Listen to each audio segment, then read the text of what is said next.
Hi, Todd Martin here with the Walking Code. In this video, I want to go over with you a potential cause and fix for your duck feet.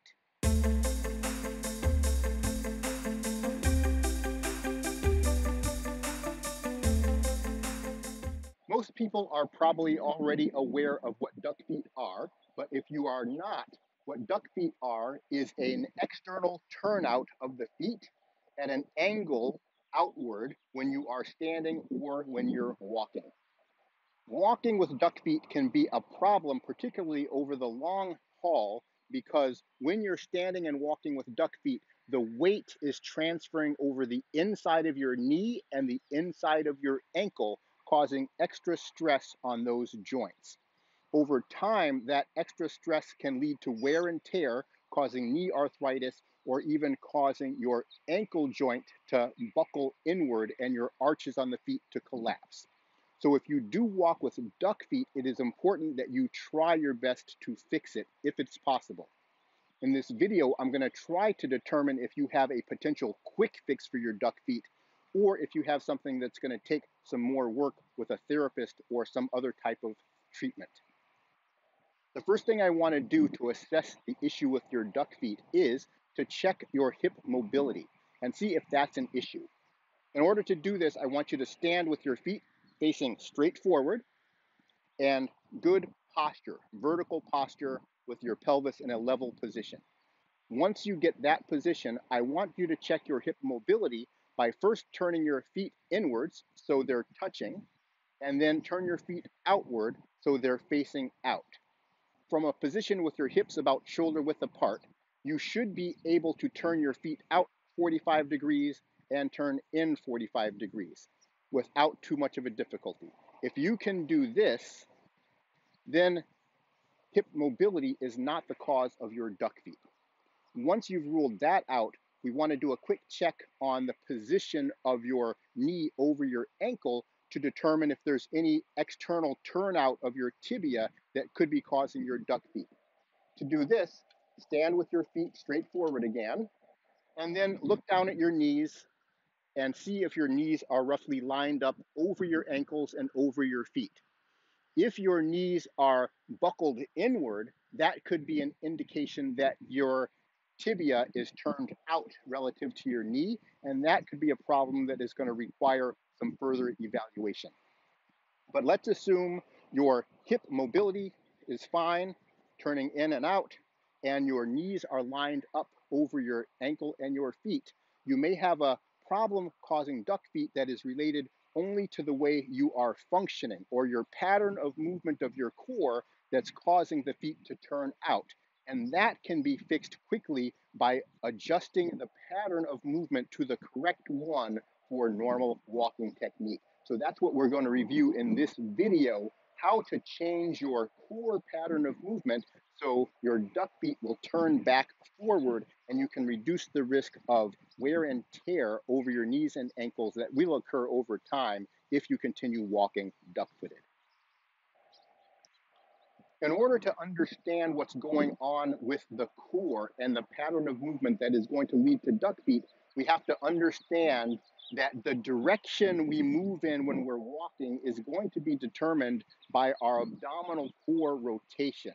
That is going to include the upper abdominal rotation, which is primarily from our external oblique muscles, and then the internal oblique muscles affecting our lower abdominal rotation.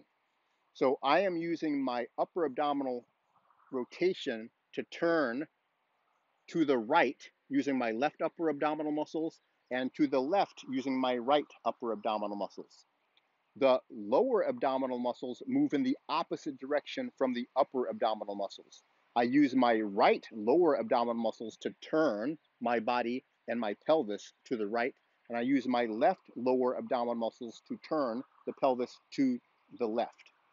When we're walking, we are using a combination of upper abdominal rotation and lower abdominal rotation to get us where we want to go.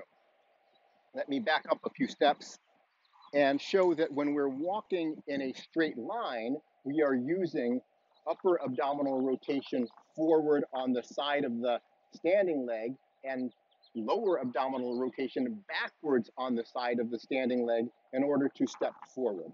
And we alternate from side to side in order to walk in a straight line. But what if you're trying to turn? Let's say I'm trying to turn to the right, and I'm stepping forward with my right leg.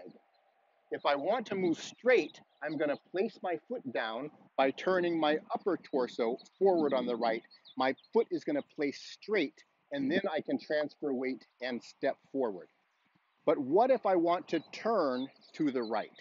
What I'm going to do if I'm trying to turn to the right is use my lower abdominal muscles first to place the foot in a turning fashion, and then I'm going to use my upper core rotation to turn in that direction after the foot's placed, and that is going to set up a turn to the right. And then I'm going to continue walking in a circle. So I begin my circular walk by using the lower abdomen to turn the foot out. And then I use the upper abdomen to follow that movement to continue the turn. But a lot of people don't do this pattern correctly. And what's happening when they intend to walk forward, they engage the lower abs and turn the foot out. And instead of following that with the upper abs to move in that turning fashion, they now use the upper abs in this direction to transfer weight.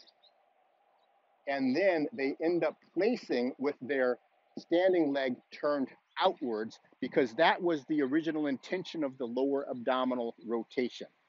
What happens then is we have a repeating sequence of using the lower abs to turn the foot out, then the upper abs to try to move forward, then the lower abs to turn the foot out, the upper abs to move the body forward.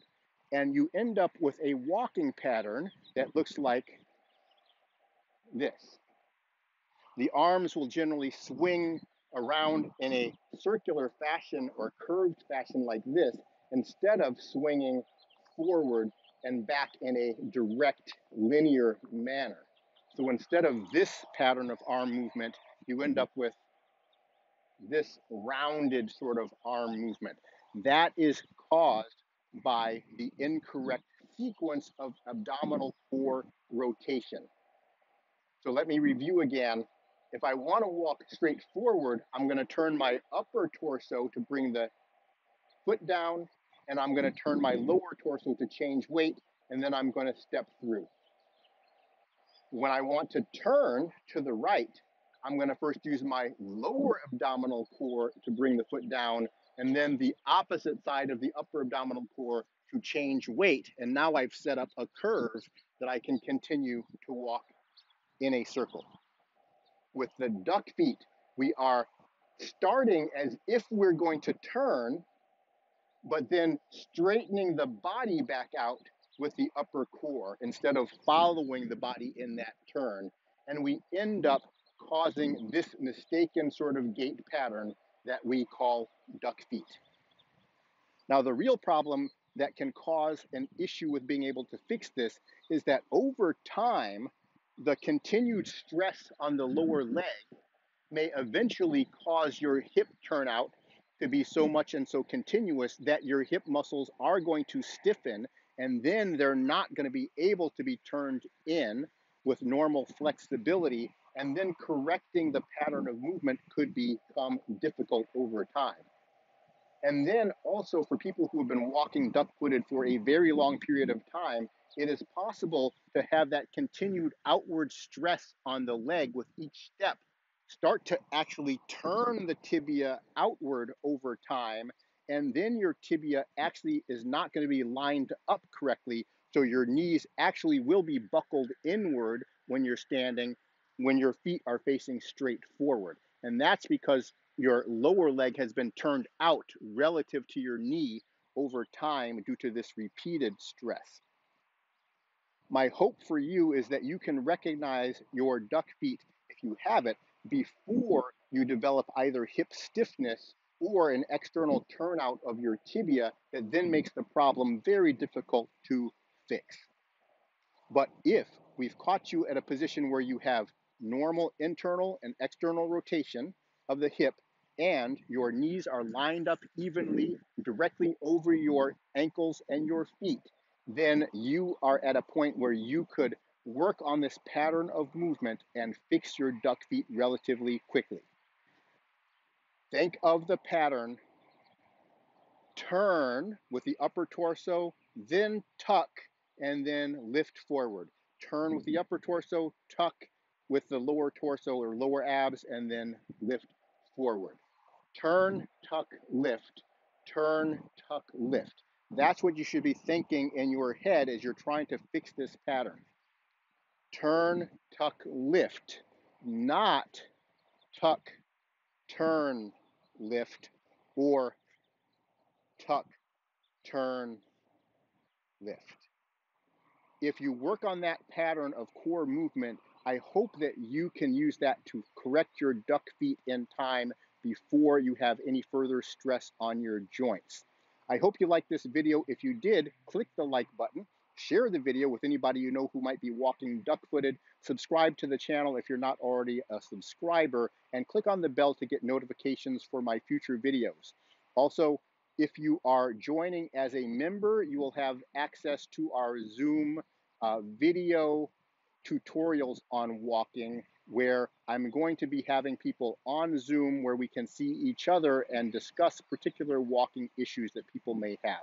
Remember, that is for members only, either on YouTube or members on my Kajabi website. Thank you so much for watching and have a great day.